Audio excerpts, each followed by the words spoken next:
the psychic change that is promised to you in 12 steps is at its core, it is a spiritual one. But essentially what we believe is that your codependency, your strange attraction to that cluster B person, that dance that you went through, the heartbreak, that, all of that stuff, that's not actually the problem, right? The problem actually isn't the relationship you were in. So then you take it a step further back and you go, okay, well, I'm codependent. Is that the problem? And 12 steps goes, no, actually, that's not the problem. That's a symptom of the problem. Let's go further back. And the problem that they postulate for all 12-step programs essentially is we have issue with our negative emotions and with actually processing these negative emotions. In the fellowship I did, we break them down into 3. So it's really simplified, which I totally appreciated and loved. As a codependent and someone who really likes intellectual pursuits, it's easy for me to overanalyze things. So I really appreciated like a simplification of it, which is a future-based emotion of fear, a past-based emotion of resentment, and a present-based emotion of shame. And when we feel these emotions, we've already constructed narcissistic defenses against these emotions. And they can lead to a number of different addictions. And addiction is just simply thinking you can rely on something outside of yourself in a consistent manner to soothe whatever difficulties happening inside of you. It can be as mundane as boredom, but it can be as profound as shame and suicidal ideation, right? It can range from like all kinds of different things, but essentially we're looking for a cure outside of ourselves that is consistent. I'll talk about Buddhism in some other videos too. I'll talk about personality stuff in other videos too, but basically in Buddhism, we learn that like there's nothing outside of yourself that actually gives you pleasure or pain in any consistent way. And that actually all of that is inside of you. And 12 steps is so similar to that. Like it's really, really, really, really incredible. I thought 12 steps was going to be really like Christian focused and Jehovah, Jesus focused. And it's not at all. I mean, it's truly, I mean, it is a spiritual guide in that it brings up things that a lot of religions have talked about for a long time. So we have this idea that something outside of ourselves can bring us some kind of soothing. So as codependents, a lot of things we do is out of fear. I'm afraid that people won't love me or like me or accept me. So I need them all to either be friends with me or not be angry at me or not hate me. I need this in order for things to go well. So sometimes as codependents, we're going to do things like, I see someone's in pain, I'm going to go and help them. I see someone's angry. We gotta make sure that person's not angry anymore. And what we don't realize we're doing is we're controlling all of our outside environment in a way that is less destructive and less damaging than, say, maybe a narcissist would go, someone's sad. I'm gonna make them more sad and make sure they know that I'm the best. That's their way to control the environment, that they're in this sort of position. We also have an up high position too, which is, well, I'm helping you. So it's less destructive. It's easier for us to integrate within society. And I do believe what Mike says, where the personality disorder is more psychotic. So you're not as much in reality, and we're more neurotic, where we're always trying to negotiate reality. We see more truth of what it is, but we like reject it and we try to find some other way to deal with it. So the codependency is simply a symptom of these 3 emotions that we're not very good at or terrible at, any like consistently dealing with. And most people are actually really bad at dealing with these emotions. If you study Buddhism in any way, like everyone has this affliction. So actually everyone is on some kind of addict spectrum, full-blown addiction all the way down to just a little bit, because it's normal for us as people to look for things outside of ourselves to soothe ourselves. And a lot of the time we have really good evidence that it works, but none of it works consistently, which the Buddhists would say is evidence that the true thing that can bring us happiness or contentment is actually inside of us. Otherwise, everything would be consistent. And an addiction is simply the extreme version of that, where not only is that thing outside of you not helping you in any way, it's actually bringing you more damage than it did in the beginning. So this is an addiction. And so if you're addicted to a substance, you never get that first high back, right? You're just doing it to maintain your, just to not fall down into this horrible place. You're just doing it to maintain. You're not doing it to be up here anymore. And it's the same thing within the abusive relationship. In the beginning, your codependency is working, and then later on it's not working, and you're just doing it so that hopefully the relationship is just kind of normal, not even flourishing or being amazing or anything like that. So your former partner isn't the problem. So this is our first stage, where we're looking at them. And then this is where I come up with things like a red flag checklist. How do I know if they're borderline? Why do they do that? This sort of thing, right? The focus is on them. They're the problem.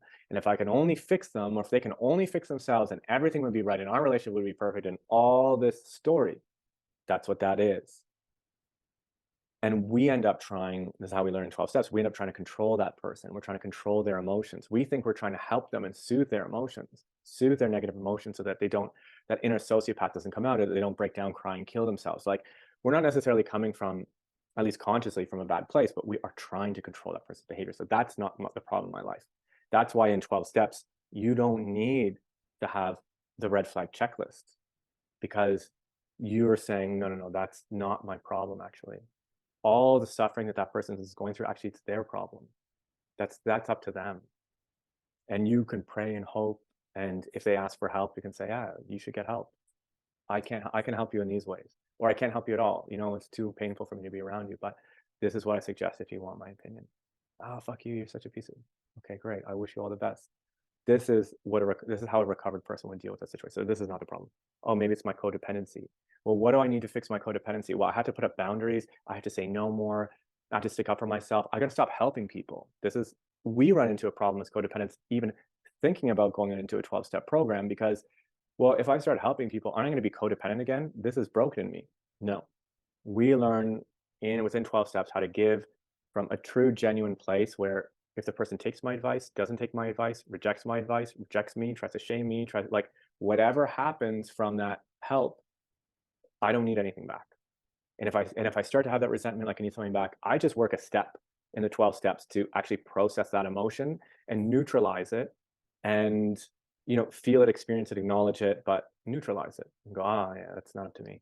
So it's even okay. I'm not going to be perfect in doing that, but we learn how to give in a really nice way that's true, that's truly giving, versus giving to get something. So we learn how to give in a way that's very genuine, and we learn how we used to give often in a way that was very transactional.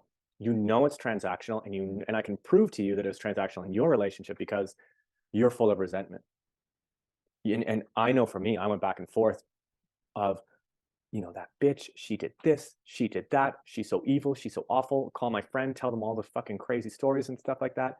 And I'm full of resentment towards them, because I might frame it like they broke their promise, but really what it is I thought I was giving in a good way, and I thought I was coming to agreements with them from a place of good faith. But I wanted something.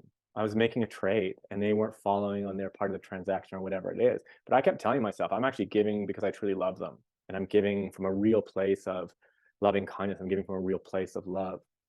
But it's not. It's a very much attached love. A true place of love would be, that's that.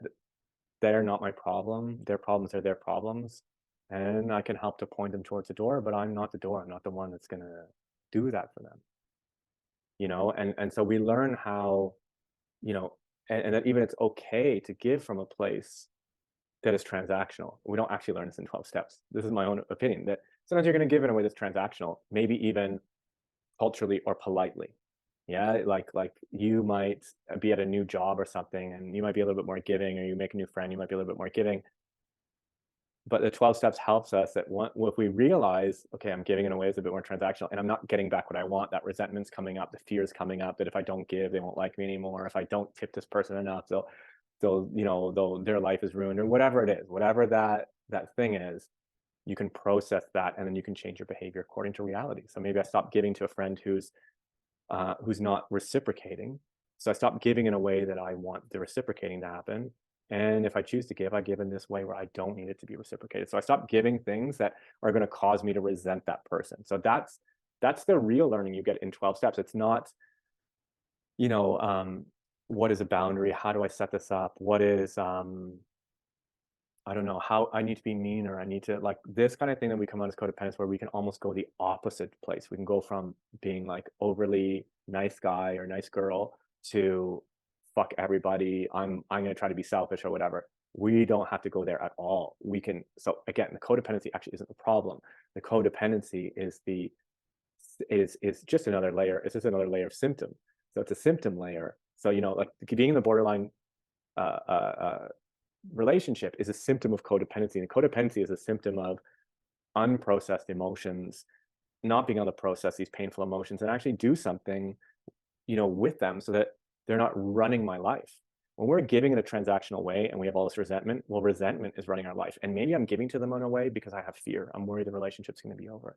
Or maybe they're shaming me and I'm accepting that shame, right? I'm staying that because I don't know how to process my shame without that borderline saying to me, Jesse, actually, I do love you. It's okay. I forgive you. You're really nice. And I was wrong. And, blah, blah, blah. And I go, oh, I don't have to feel shame anymore. Thank you for helping me to process that emotion. See, I'm using someone outside of me to process that emotion. So I don't have to do that. I can now process it on my own. And if I really, really struggle with it, if I'm in 12 steps, well, I have my group, I have my sponsor, I have fellows. It's a fellowship where when I'm crazy in my codependency and I feel like I can't fix this, I've got people, and so you're not an island, right? Like you're still going to rely on things outside of yourself and for guidance and things like that. But at the end of the day, the mechanism to actually flick that switch is inside of me. Even when my borderline ex is like, I'm really sorry, I love you, you're great. And when that takes away my shame, I'm still the one who's doing that, because they could say that to me. And if I'm not going to receive it, if I don't believe it, if I don't, or if I don't want to change my feeling, they say the same thing to me. I'm not going to change how I feel on the inside. I'm still going to feel just as much shame, hence like post breakup, when if they apologize, I'm really sorry I treated you badly. It was wrong. You didn't deserve it. Did it actually remove your shame? No, because you're not with them. All right. Like, we set up so many things outside of ourselves. So that's one thing that 12 step says. Other part is we're disconnected from a higher power. In Buddhism, it's the Buddha mind, right? It's a mind that's clear of that's basically clear of suffering and attachment, and it's a very clear mind. So this would be the Buddha mind. If you're Christian, maybe it's attachment to Jesus. It doesn't really matter what it is. It could be your higher self. It could be the universe. It could be force, spirits. It could be your ancestors, whatever you feel like. But if you're connected to something outside of yourself that really loves you, then you don't have to say stuff to yourself like, I need to love myself more. If only I love myself, I would be fine.